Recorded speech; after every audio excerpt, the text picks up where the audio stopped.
ನೇಹಾ ಹತ್ಯೆ ವಿಚಾರಕ್ಕೆ ಸಂಬಂಧಪಟ್ಟಂತೆ ರಾಜಕೀಯ ಕೆಸರೆರಚಾಟ ಮುಂದುವರೆದಿದೆ. ಅದರಲ್ಲೂ ಚುನಾವಣಾ ಪರ್ವ ಆಗಿರೋದ್ರಿಂದಾಗಿ ಬಿಜೆಪಿ ಹಾಗೆ ಕಾಂಗ್ರೆಸ್ನ ನಾಯಕರ ಮಾತಿನ ಪ್ರಹಾರ ಕೊಲೆ ಪ್ರಕರಣದಲ್ಲೂ ಕೂಡ ಎಲ್ಲೆ ಮೀರಿದೆ. ಆ ಕುರಿತಾದ ಒಂದು ವರದಿ ನಿಮ್ಮ ಮುಂದೆ.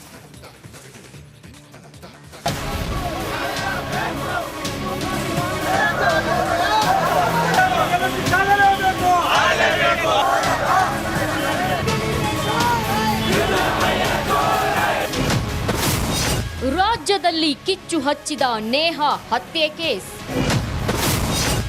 ನೇಹಾ ಕೊಲೆಯಲ್ಲೂ ರಾಜಕೀಯ ಸಮರ. ನೇಹಾ ಹತ್ಯೆ ಪ್ರಕರಣ ರಾಜ್ಯಾದ್ಯಂತ ಕಿಚ್ಚು ಹಚ್ಚಿದೆ. ರಾಜ್ಯಾದ್ಯಂತ ಪ್ರತಿಭಟನೆ ಜ್ವಾಲೆ ಹಬ್ಬಿದ್ದು ಇದೀಗ ರಾಜಕೀಯ ಯುದ್ಧ ಶುರುವಾಗಿದೆ. ಆಕ್ರೋಶದ ಕಹಳೆ ಮೊಳಗ್ತಿದೆ. ಬಿಜೆಪಿ ಜೆಡಿಎಸ್ ನಾಯಕರು ನೇಹಾ ಹತ್ಯೆ ಖಂಡಿಸಿ ರಾಜ್ಯ ಸರ್ಕಾರದ ವಿರುದ್ಧ ಬೆಂಕಿ ಉಗುಳುತ್ತಿದ್ದಾರೆ.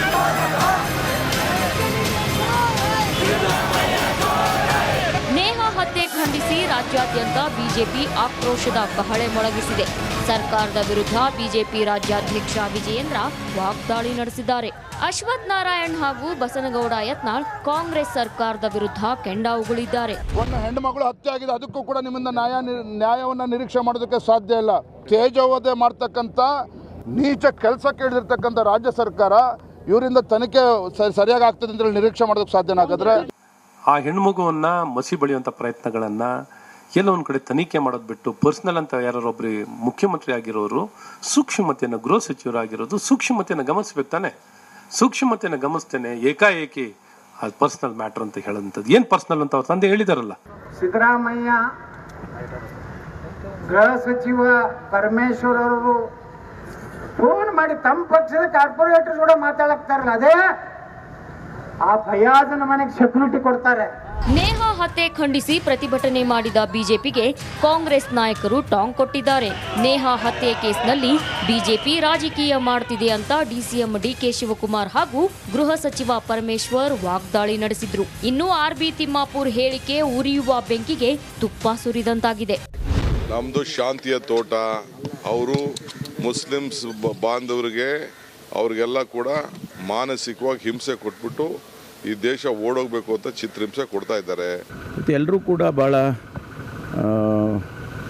ಓಟಿಗೋಸ್ಕರ ಮಾತನಾಡ್ತಕ್ಕಂಥದ್ದು ಒಳ್ಳೆ ಬೆಳವಣಿಗೆ ಅಂತೂ ಅಲ್ಲ ಅಂತೇಳಿ ನನಗನ್ಸುತ್ತೆ ವೈಯಕ್ತಿಕವಾಗಿ. ನೋಡಿ, ಅವರೇ ತಪ್ಪು ಮಾಡಿದರೆ ಅವರೇ ಲವ್ ಮಾಡಿದಾರೋ ಇಲ್ಲೋ ಅಂತಕ್ಕಂಥದ್ದು ಸುಮಾರು ಒಂದು ಇನ್ಫಾರ್ಮೇಷನ್ ಅವ್ರಿಗೆ ಬಂದಿರುತ್ತೆ. ಅದನ್ನು ಅವ್ರು ಏನಾದರೂ ಹೇಳಿರಬೇಕು. ಇನ್ನೂ ತನಿಖೆ ಸ್ಟಾರ್ಟ್ ಆಗಿದೆ.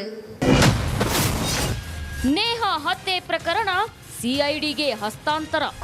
ರಾಜ್ಯಾದ್ಯಂತ ಸಿಐಡಿ ತನಿಖೆ ಒತ್ತಾಯ ಕೇಳಿಬಂದ ಬೆನ್ನಲ್ಲೇ ಇದೀಗ ನೇಹಾ ಕೊಲೆ ಕೇಸನ್ನ ಸಿಐಡಿಗೆ ಹಸ್ತಾಂತರಿಸಲಾಗಿದೆ ಅಂತ ಸಿಎಂ ಸಿದ್ದರಾಮಯ್ಯ ಹೇಳಿದ್ರು. ಈ ಹುಬ್ಬಳ್ಳಿ ಇನ್ಸಿಡೆಂಟ್ ಇದೆಯಲ್ಲ, ಹುಬ್ಬಳ್ಳಿ ಇನ್ಸಿಡೆಂಟ್, ಅದನ್ನ ಸಿಒಡಿಗೆ ಕೊಡ್ತಾ ಇದ್ದೀವಿ. ನಂಬರ್ 1. ನಂಬರ್ 2, ಸ್ಪೆಷಲ್ ಕೋರ್ಟ್ ಮಾಡ್ತೀವಿ. ಅದಕ್ಕೋಸ್ಕರ ಸ್ಪೆಷಲ್ ಕೋರ್ಟ್ ಮಾಡಿ ವಿಶೇಷ ನ್ಯಾಯಾಲಯ ಮಾಡಿ ಅದಕ್ಕೆ ಟೈಮ್ ಬೌಂಡಾಗಿ ಚಾರ್ಜ್ ಶೀಟ್ ಹಾಕಬೇಕು ಮತ್ತು ಇದನ್ನು ಕೂಡ ಕೇಸನ್ನು ಕೂಡ ಇತ್ಯರ್ಥ ಮಾಡಬೇಕು ಅಂತೇಳಿ ಅದನ್ನು ಸ್ಪೆಷಲ್ ಕೋರ್ಟಿಗೆ ಕೊಟ್ಟು ಮಾಡಿಸ್ತೀವಿ. ಇದೀಗ ನೇಹಾ ಹತ್ಯೆ ಪ್ರಕರಣ ಸಿಐಡಿಗೆ ವರ್ಗಾವಣೆಯಾಗಿದ್ದು ತನಿಖೆ ಬಳಿಕವೇ ಸತ್ಯಾಸತ್ಯತೆ ಹೊರಬರಲಿದೆ.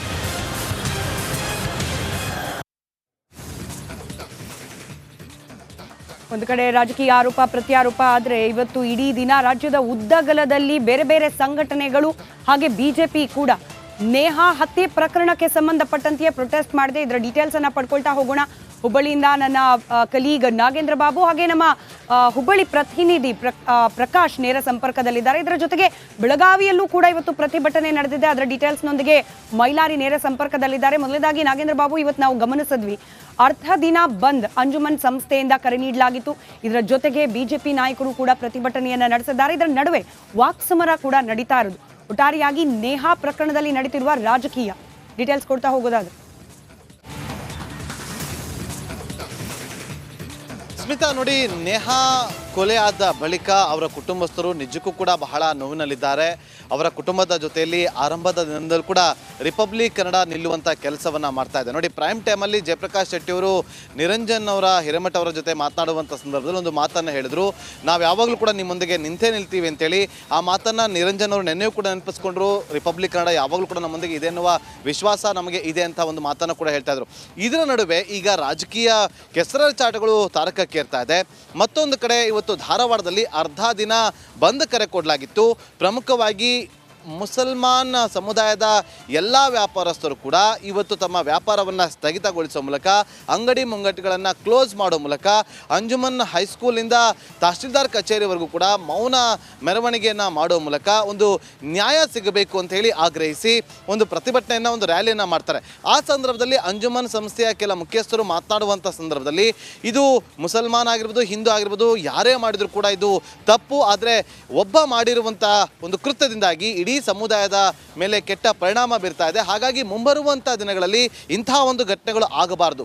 ಅದಕ್ಕೆ ಕಾರಣ ಅಂದರೆ ಒಂದು ವೇಳೆ ಆ ಥರ ಘಟನೆಗಳು ಆಗಬಾರ್ದು ಅನ್ನೋದಾದರೆ ಈ ಪ್ರಕರಣದಲ್ಲಿ ಒಂದು ಕಠಿಣ ಕ್ರಮ ಆಗಬೇಕು, ಕಠಿಣ ಶಿಕ್ಷೆ ಆಗಬೇಕು ಅಂತೇಳಿ ಆಗ್ರಹಿಸಿ ಅವರು ನೋಡಿ ಒಂದು ಮನವಿ ಪತ್ರದಲ್ಲೂ ಕೂಡ ಅದನ್ನು ಉಲ್ಲೇಖ ಮಾಡಿರ್ತಾರೆ. ಫಯಾಜ್ ಮಾಡಿರುವಂಥ ಈ ಒಂದು ಹೇಯ ಕೃತ್ಯದಿಂದಾಗಿ ಮುಸ್ಲಿಂ ಸಮುದಾಯದ ಮೇಲೆ ಒಂದು ಕೆಟ್ಟ ಪರಿಣಾಮ ಬೀರಿದೆ. ಹಾಗಾಗಿ ಕಠಿಣ ಶಿಕ್ಷೆ ಆಗಬೇಕು ಅಂತೇಳಿ ಮನವಿ ಪತ್ರದಲ್ಲೂ ಕೂಡ ಅದನ್ನು ಉಲ್ಲೇಖ ಮಾಡಿದ. ತಹಶೀಲ್ದಾರ್ಗೂ ಕೂಡ ಭೇಟಿ ಮಾಡಿ ಅವರು ಕೂಡ ಜಿಲ್ಲಾಧಿಕಾರಿಗೆ ಈ ಒಂದು ಮನವಿ ಪತ್ರವನ್ನು ತಲುಪಿಸಬೇಕು ಅಂತೇಳಿ ರಿಕ್ವೆಸ್ಟ್ ಅನ್ನು ಕೂಡ ಮಾಡ್ಕೊಳ್ತಾರೆ. ಅಷ್ಟೇ ಅಲ್ಲದೆ ಇವತ್ತು ನೋಡಿ ಅಂಜುಮನ್ ಸಂಸ್ಥೆ ವತಿಯಿಂದ ಒಂದು ಮೌನ ಪ್ರತಿಭಟನೆ ಮಾಡೋದಲ್ಲದೆ ಫಯಾಜ್ಗೆ ಕಠಿಣ ಕ್ರಮ ಆಗಬೇಕು, ಮುಂಬರುವಂಥ ದಿನಗಳಲ್ಲಿ ಇಂಥ ಒಂದು ಕೃತ್ಯಗಳು ನಡೀಬಾರದು ಅನ್ನುವ ಒಂದು ಬೇಡಿಕೆಯನ್ನು ಕೂಡ ಇಟ್ಟಿದ್ದಾರೆ. ಸ್ಮಿತಾ. ಧನ್ಯವಾದ ನಾಗೇಂದ್ರ ಬಾಬು ಮಾಹಿತಿಗಾಗಿ. ಓಕೆ, ಒನ್ಸ್ ಅಗೈನ್ ಮೈಲಾರಿ ಬಳಿ ಹೋಗ್ತೀನಿ ನಾನು. ಮೈಲಾರಿ ಬೆಳಗಾವಿಯಲ್ಲಿದ್ದಾರೆ. ಮೈಲಾರಿ, ಒಂದು ಭಾಳ ಮುಖ್ಯವಾಗಿ ಇಲ್ಲಿ ಗಮನಿಸಬೇಕು, ಲಿಂಗಾಯತ ಸಮುದಾಯದ ನಾಯಕಿ ನಂಬರ್ 1, ಎರಡನೇದಾಗಿ ಈಗ CIDಗೆ ವಹಿಸಲಾಗಿದೆ ನಂಬರ್ 2, ನಂಬರ್ 3 ಅಲ್ಲಿ ಜಗದೀಶ್ ಶೆಟ್ಟರು ಕೂಡ ಇದ್ದಾರೆ ಉಮೇದುವಾರಿಕೆ ಸಲ್ಲಿಸಿ. ದಿಂಗಾಲೇಶ್ವರ ಸ್ವಾಮೀಜಿಗಳು ವಾಪಸ್ ತಗೊಂಡಿದ್ದಾರೆ. ಈ ಎಲ್ಲ ಇಂಪ್ಯಾಕ್ಟ್ ನಂಬರ್ 1 ಲಿಂಗಾಯತ ಸಮುದಾಯದ ಹೆಣ್ಮಗಳು, ನಂಬರ್ 2 ದಿಂಗಾಲೇಶ್ವರ ಸ್ವಾಮೀಜಿಗಳು ನಾಮಪತ್ರ ವಾಪಸ್ ತಗೊಂಡಿದ್ದಾರೆ, ನಂಬರ್ 3 CID ತನಿಖೆಗೆ ವಹಿಸಲಾಗಿದೆ. ಇಲ್ಲಿಗೆ ಮುಗಿದೋಗ್ಬಿಡುತ್ತಾ ಹೋರಾಟ? ಇಲ್ಲಿಗೆ ನಿಂತೋಗ್ಬಿಡ್ತದ? ಇವರ ಡಿಮಾಂಡ್ ಏನಿದ್ದದ್ದು ಆ ಡಿಮಾಂಡ್ ಓಕೆನಾ? ಈಗ ಇಲ್ಲಿಗೆ ನಾವು ಹೇಳ್ಬೋದಾ ನೇಹಾ ಹತ್ಯೆ ಕೇಸ್ ವಿಚಾರಕ್ಕೆ ಸಂಬಂಧಪಟ್ಟಾಗಿ CID ಕೊಟ್ಟ ಕಾರಣಕ್ಕಾಗಿ ಕೇಲ್ ಖತಮ್ ಹಂಗಾಗ್ಬಿಡುತ್ತಾ ಹೆಂಗೆ? ಅಥವಾ BJP ಇದನ್ನು ಇನ್ನೂ ಜೀವಂತವಾಗಿಡುವಂಥ ಪ್ರಯತ್ನ ಮಾಡುತ್ತಾ?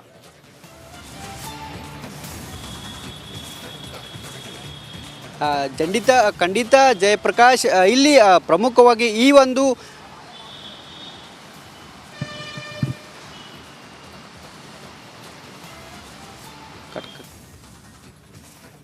ಪ್ರಯತ್ನಗಳನ್ನು ಮಾಡ್ತಾ ಇದ್ವಿ ನಾವು. ಒಂದು ಕಡೆ ಭಾಳ ಮುಖ್ಯವಾಗಿ ಇಲ್ಲಿ ಗಮನಿಸಬೇಕು,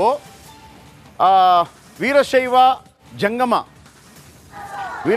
ಜಂಗಮ ಸಮಾಜಕ್ಕೆ ಸೇರಿದಂಥ ಹೆಣ್ಣುಮಗಳು. ಅಲ್ಲಿ ಏನಾಗಿತ್ತು ಭಾಳ ಮುಖ್ಯವಾಗಿ, ವೀರಶೈವ ಪಂಚಮಸಾಲಿ ಲಿಂಗಾಯತರಿಗೆ ಟಿಕೆಟ್ ಕೊಟ್ಟಿಲ್ಲ ಅಂತೇಳಿ BJP ಒಳಗೊಂದು ಸಣ್ಣ ಅಸಮಾಧಾನ ಇತ್ತು.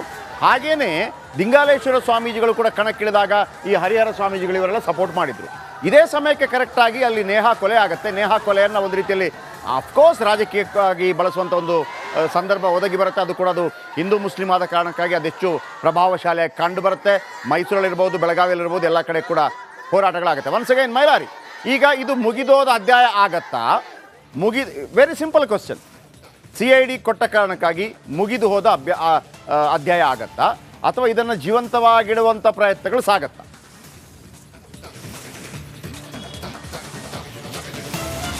ಹೌದು ಜಯಪ್ರಕಾಶ್ ಶೆಟ್ಟಿ, ಇವತ್ತು ಕೂಡ ಏನು ನೇಹಾ ಹತ್ಯೆಯನ್ನು ಖಂಡಿಸಿ ಬೆಳಗಾವಿಯಲ್ಲೂ ಕೂಡ ಹಿಂದೂ ಪರ ಕಾರ್ಯಕರ್ತರು ಮತ್ತು ಸಾಕಷ್ಟು BJP ಕಾರ್ಯಕರ್ತರು ಈ ಒಂದು ಪ್ರತಿಭಟನೆಯಲ್ಲೇ ಭಾಗಿಯಾಗಿದ್ದರು. ಪ್ರಮುಖವಾಗಿ ಅವರ ಬೇಡಿಕೆ ಒಂದೇ, ಅವನಿಗೆ ಗಲ್ಲು ಶಿಕ್ಷೆ ಆಗಬೇಕು, ಆರೋಪಿಗೆ ಗಲ್ಲು ಶಿಕ್ಷೆಯನ್ನು ಆಗಬೇಕು ಅನ್ನೋ ನಿಟ್ಟಿನಲ್ಲಿ ಒತ್ತಾಯ ಮಾಡಿದ್ರು. ಒಂದಿಷ್ಟು ಜನ ಕೂಡ ಆರೋಪಿಯ ಈ ಕೊಲೆ ಪ್ರಕರಣವನ್ನು ಏನು CBI ತನಿಖೆಗೆ ವಹಿಸಬೇಕು ಅನ್ನೋ ನಿಟ್ಟಿನಲ್ಲಿ ಒತ್ತಾಯವನ್ನು ಮಾಡಿದ್ರು. Thank you updates. Thank you.